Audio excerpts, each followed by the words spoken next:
Corona కాలం చాలా మందికి తెలిసే ఉంటుందన్నమాట. ఈ కరోనా కాలం చాలా మందిని అయితే తీసుకువెళ్ళిపోవడం జరిగింది. అంటే చాలా మంది అయితే చనిపోవడం జరిగింది అనమాట. అంతేకాకుండా ఈ కరోనా కాలం చాలా మందికి అయితే కొన్ని చేదు అనుభవాలను కూడా మిగిల్చిందనమాట.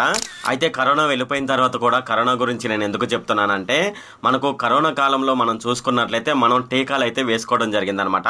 ఆ టీకాలు ఏందనేది మనం చూసుకున్నట్లయితే బ్రిటన్ కి చెందిన ఫార్మా సంస్థ ఆస్ట్రాజెనికా అనే ఒక కంపెనీ అయితే టీకాలను అయితే తయారు చేయడం జరిగిందనమాట.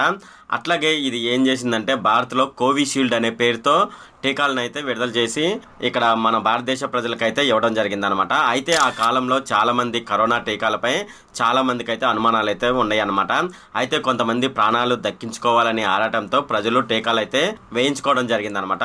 కొందరు మాత్రం కరోనా టీకాలను వేసుకునేందుకు ఇష్టపడలేదన్నమాట. అయితే ఇటీవలి కాలంలో కోవిషీల్డ్ వ్యాక్సిన్ కారణంగా సైడ్ ఎఫెక్ట్స్ ఉన్నాయని దాన్ని తయారు చేసిన కంపెనీ ఆస్ట్రాజెనికా సంస్థ బ్రిటన్ కోర్టులోనైతే అంగీకరించడం జరిగిందనమాట. అసలు దీనికి సంబంధించి ఎవరు కేసు వేశారు కోర్టులో, అంతేకాకుండా మన ఇండియాలో కూడా 90% మంది ఈ కోవిషీల్డ్ అనే వ్యాక్సిన్ వేసుకోవడం జరిగిందనమాట. అయితే దీనికి సంబంధించి మనకు ICMR ఉంది కదా, Indian council of medical research ఉంది కదా. సో ఇది ఏమని చెప్తుంది అంటే ఈ కరోనా టీకా గురించి ఏమని చెప్తుంది అనే విషయాలు కూడా మనం ఈ వీడియోలో డిస్కస్ చేద్దాము. ఈ వీడియోలోకి వెళ్లే ముందు నాదొక రిక్వెస్ట్ అండి. అదేమిటంటే ఈ వీడియో కనుక మీకు నచ్చినట్లయితే ఇక్కడ క్రింద ఉన్న రెడ్ కలర్ సబ్స్క్రైబ్ బటన్ మీద అయితే ప్రెస్ చేయండి. ఇలా మీరు రెడ్ కలర్ సబ్స్క్రైబ్ బటన్ మీద ప్రెస్ చేయడం వల్ల నేను చేసిన ప్రతి ఇన్ఫర్మేషన్ వీడియో అనేది అందరికంటే ముందు అప్డేట్ రూపంలో మీ మొబైల్కి అయితే చేరిపోతుంది. ఇప్పుడు మనం వీడియోలోకి అయితే వెళ్ళిపోదాం. అయితే ఈ కరోనా టీకాలు తయారు చేసిన కంపెనీ ఏమని చెప్తుందని ఇప్పుడు మనం చూసుకున్నట్లయితే, తాము తయారు చేసిన కరోనా వైరస్ కి సంబంధించి కోవిషీల్డ్ అనే టీకాలో అరుదైన దుష్ప్రభావాలు తలెత్తుతున్నాయని బ్రిటిష్ ఫార్మా సంస్థ అయిన ఆస్ట్రాజెనికా ఎట్టకేలకు చెప్పడం జరిగిందనమాట. కోవిడ్ షీల్డ్ వేసుకున్న వారిలో అరుదైన సందర్భాలలో రక్తం గడ్డకట్టడం, ప్లేట్లెట్స్ కౌంట్ తగ్గిపోవడం వంటి పరిస్థితికి కారణమవుతుందని కోర్టుకు సమర్పించిన అఫిడవిట్లో ఆస్ట్రాజెనికా పేర్కొనడం జరిగిందనమాట. ఇదే విషయాన్ని బ్రిటన్ పత్రికనైతే నివేదించడం జరిగింది.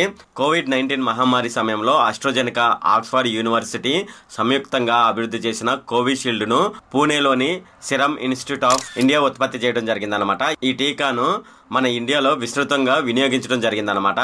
ఆస్ట్రాజెనికా టీకాపై బ్రిటన్ కోర్టులో పలు వ్యాజ్యాలు అయితే దాఖలయ్యాయి అనమాట. ఈ టీకా అనేక సందర్భంలో మరణాలు, తీవ్ర దుష్ప్రభావాలకు కారణమైందని ఆరోపిస్తూ హైకోర్టులో దాదాపు 51 కేసులు ప్రస్తుతం అయితే విచారణలో ఉన్నాయన్నమాట. బాధితులు 100 మిలియన్ పౌండ్ల వరకు నష్టపరిహారాన్ని డిమాండ్ చేస్తున్నారన్నమాట. కోవిషీల్డ్ పై జామీ స్కాట్ అనే ఒక వ్యక్తి కేసు అయితే వేయడం జరిగింది. 2021లో తనకు వ్యాక్సిన్ వేయడం జరిగిందని, దీనివల్ల రక్తం గట్టగట్టడం, మెదడు శాశ్వతంగా గాయమైందని అతను ఆరోపించడం జరిగిందనమాట. టీకా వల్ల తాను లేవలేని పరిస్థితిలో చేరుకున్నానని, తాను చనిపోతానని వైద్యులు ఇప్పటికే తన భార్యకు 3 సార్లు చెప్పారని అతను కోర్టుకి చెప్పడం జరిగిందనమాట. అయితే ఈ ఆరోపణలను ఆస్ట్రాజెనికా తోసిపుచ్చడం జరిగింది. కానీ ఈ ఏడాది ఫిబ్రవరి కోర్టుకు సమర్పించిన డాక్యుమెంట్లలో ఒక దానిలో కోవిడ్ షీల్డ్ చాలా అరుదైన సందర్భాల్లో TTS కి కారణమవుతుందని ఆస్ట్రాజెనికా అయితే చెప్పడం జరిగిందనమాట. అయితే ఇక్కడ TTS అంటే థ్రాంబోసిస్ విత్ థ్రాంబోసైటోపెనియా సిండ్రోమ్ అని అర్థం అనమాట. అంటే మనం తెలుగులో చెప్పాలంటే రక్తం గడ్డకట్టడం, మానవ రక్తంలో ప్లేట్లెట్స్ కౌంట్ తగ్గిపోవడం. ఈ కోవిషీల్డ్ వ్యాక్సిన్ ఎవరైతే వేసుకున్నారో వాళ్ళ శరీరంలోనైతే రక్తం గడ్డకట్టడం జరుగుతుంది. అంతేకాకుండా మన బ్లడ్ లో ఉన్న ప్లేట్లెట్స్ కౌంట్ అయితే తగ్గిపోతుంది అనమాట. ఇక మన ఇండియా విషయానికి వచ్చినట్లయితే ఇండియాలో ఉన్న ప్రజలు కూడా ఈ కోవిషీల్డ్ అయితే వేసుకోవడం జరిగింది అనమాట. సుమారు 90% మంది ఈ కోవిషీల్డ్ అయితే వేసుకోవడం జరిగింది. అయితే కోవిషీల్డ్ వేసుకోవడం వల్ల వచ్చే దుష్ప్రభావాలు తెలిసిన తర్వాత మన ఇండియాలో ఉన్న ప్రజలైతే భయభ్రాంతులు అవ్వడం జరిగింది అనమాట. అయితే దీనికి సంబంధించి ICMR ఉంది కదా మనకు, Indian council of medical research, దానికి సంబంధించి మాజీ శాస్త్రవేత్త ఒక విషయం అయితే చెప్పడం జరిగింది అనమాట. అదేమిటని మనం చూసుకున్నట్లయితే, కరోనాకి సంబంధించి మనం కోవిషీల్డ్ వ్యాక్సిన్ వేసుకున్నాం కదా, అయితే దీని విషయంలో ఏ విధంగానూ భయపడాల్సిన అవసరం లేదని ఆయన చెప్పడం జరిగింది. దీనికి సంబంధించిన దుష్ప్రభావాలు అరుదైన సందర్భంలో మాత్రమే సంభవిస్తాయని అతని చెప్పడం జరిగింది అనమాట. అంతేకాకుండా మనం టోటల్ గా ఈ కరోనా వ్యాక్సిన్ వేసుకున్న వాళ్ళ డేటా ప్రకారం మనం చూసుకున్నట్లయితే సుమారుగా 10 లక్షల మందిలో 7 నుంచి 8 మందికి మాత్రమే గుండెపోటు, రక్తం గడ్డకట్టడం వంటి ప్రమాదాలు సంభవిస్తున్నాయని అతను చెప్పడం జరిగిందనమాట. ఈ దుష్ప్రభావాన్ని థ్రాంబోసైటోనియా సిండ్రోమ్ అంటారని అతను చెప్పడం జరిగిందనమాట. ఈ వ్యాక్సిన్ వల్ల ఎటువంటి ప్రమాదం లేదని ఐసీఎంఆర్ మాజీ శాస్త్రవేత్త అయిన డాక్టర్ రామన్ గంగా కేత్కర్ చెప్పడం జరిగిందనమాట. అయితే మొదటి డోసు వేసుకున్నప్పుడు రిస్క్ ఎక్కువగా ఉంటుందని అతను చెప్పడం జరిగింది. రెండో మోతాదు వేసుకున్న తర్వాత ఆ రిస్క్ అనేది కొద్దిగా తగ్గుతుందని, మూడవ మోతాదులో ఇది పూర్తిగా అదృశ్యమవుతుందని అతను చెప్పడం జరిగిందనమాట. దుష్ప్రభావాలు సంభవించినట్లయితే మొదటి 2-3 నెలల్లో దీనికి సంబంధించిన దుష్ప్రభావాలు కనిపిస్తాయని, మనం టీకా వేసుకున్న తర్వాత సంవత్సరాలు అనేవి గడుస్తున్నాయి కదా, అందువల్ల మీరు భయపడాల్సిన అవసరం లేదని అతను చెప్పడం జరిగిందనమాట. వాస్తవానికి ఈ మొత్తం వ్యవహారం బ్రిటిష్ కోర్టులో కొనసాగుతున్న కేసుతో ప్రారంభం అవడం జరిగిందనమాట.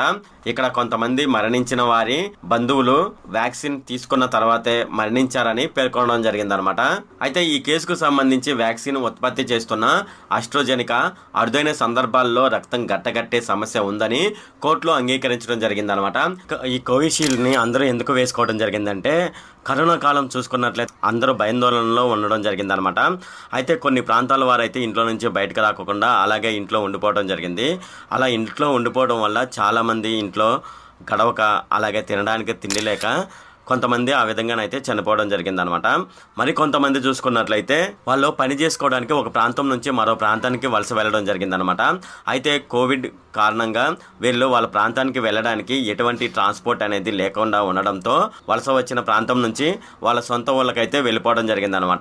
ఇలా వెళ్ళిపోయిన క్రమంలో వాళ్ళు దారి మధ్యలో తినడానికి తిండి లేక, ఎండలకు తట్టుకోలేక మరికొంతమంది అయితే చనిపోవడం జరిగిందనమాట. కొంతమంది రోడ్లపైన చనిపోవడం జరిగింది, మరి కొంతమంది రైల్వే ట్రాకుల పైన వెళుతూ వాళ్ళైతే చనిపోవడం జరిగిందనమాట. ఇటువంటివన్నీ చూసిన తర్వాత చాలా మందిలోనైతే ఈ కరోనాకి సంబంధించి ఒక భయం అయితే నెలకొందనమాట. ఇటువంటి సమయంలో వీళ్ళకున్న భయాన్ని పోగొట్టాలంటే ఒకే ఒక కారణం, అదేమిటంటే వ్యాక్సిన్ అయితే కనిపెట్టడం అనమాట. అయితే వ్యాక్సిన్ కనిపెట్టడానికి ప్రతి కంపెనీ శతవిధాల ప్రయత్నం చేయడం జరిగిందనమాట. కొన్ని కంపెనీలు అయితే వ్యాక్సిన్ తయారు చేసినా సరే ట్రయల్ ఉంటుంది కదా, ఈ ట్రయల్లో ఫెయిల్యూర్ అవడం జరిగిందనమాట. అలాగే కొన్ని కంపెనీలను అయితే ఐసీఎంఆర్ అయితే రిజెక్ట్ చేయడం జరిగిందనమాట. మెడికల్ కి సంబంధించిన కంపెనీలు శతవిధాలుగా ప్రయత్నం చేయడం జరిగిందనమాట. చివరకు చూసుకున్నట్లయితే మనకు పూణేలో సిరం ఇన్స్టిట్యూట్ వాళ్ళైతే ఈ కరోనాకి సంబంధించిన వ్యాక్సిన్ అయితే తయారు చేయడం జరిగిందనమాట. ఈ వ్యాక్సిన్ తయారు చేసిన తర్వాత ఇది ఐసీఎంఆర్ అప్రూవల్ తీసుకోవడంతో మనకు ఇది ఇండియా మొత్తం ఉన్న ప్రజలకు, ప్రతి ఒక్కరికి ఈ కరోనా వ్యాక్సిన్ అయితే వేయడం జరిగిందనమాట. అయితే ఈ కరోనా వ్యాక్సిన్ లో మొదటి డోసు, రెండో డోసు, అలాగే బూస్టర్ అనే పద్ధతిలోనైతే 3 రకాలుగా ఈ కరోనాకి సంబంధించిన వ్యాక్సిన్ అయితే వేయడం జరిగిందనమాట. అయితే ఈ వ్యాక్సిన్ వేసిన తర్వాత అందరూ హ్యాపీగా, సంతోషంగా ఉన్నారనమాట. అయితే ఇప్పుడు మనకు ఒక షాకింగ్ న్యూస్ అంటే ఈ కరోనా వైరస్ కి మందు తయారు చేసిన ఆస్ట్రాజెనికా అయితే ఒక షాకింగ్ న్యూస్ అయితే చెప్పడం జరిగిందనమాట. అదేమిటంటే ఈ కరోనాకి సంబంధించి వ్యాక్సిన్ వేసుకున్న వాళ్ళలో చాలా అరుదుగానైతే రక్తం గడ్డకట్టడం, అలాగే మన శరీరంలోని రక్తంలో ప్లేట్లెట్స్ కౌంట్ అయితే తగ్గిపోవడం వంటి సమస్యలు అయితే ఏర్పడుతున్నాయని కోవిషీల్డ్ కు సంబంధించి మందు తయారు చేసిన ఆస్ట్రాజెనికా వాళ్ళైతే చెప్పడం జరిగిందనమాట. అయితే ఈ విషయం తెలిసిన చాలా మంది గుండెల్లో మరో విధంగానైతే రైళ్లు అయితే పరిగెడుతున్నాయి అనమాట. ఇంతకు ముందేమో కరోనా చేత బాధపడ్డాము, కరోనా కి సంబంధించిన వ్యాక్సిన్ వచ్చిన తర్వాత దానివల్ల ఇప్పుడు భయపడాల్సి వస్తుందని చాలా మంది అయితే అనుకుంటున్నారనమాట. ఇది ఫ్రెండ్ ఈ వీడియోలో. ఫ్రెండ్ ఈ వీడియో కనుక మీకు నచ్చినట్లయితే ఇక్కడ క్రింద ఉన్న రెడ్ కలర్ సబ్స్క్రైబ్ బటన్ మీద అయితే ప్రెస్ చేయండి. అలాగే ఈ వీడియోని మీ ఫ్రెండ్స్ అండ్ ఫ్యామిలీ మెంబర్స్కి అయితే షేర్ చేయండి. అలాగే ఈ వీడియో సంబంధించి ఏమైనా కామెంట్లు ఉన్నాయి అనుకోండి, నాకు తప్పనిసరిగా క్రింద ఉన్న కామెంట్ సెక్షన్లో అయితే తెలియజేయండి. ఈ వీడియో అంతే friend. Okay, thank you friend.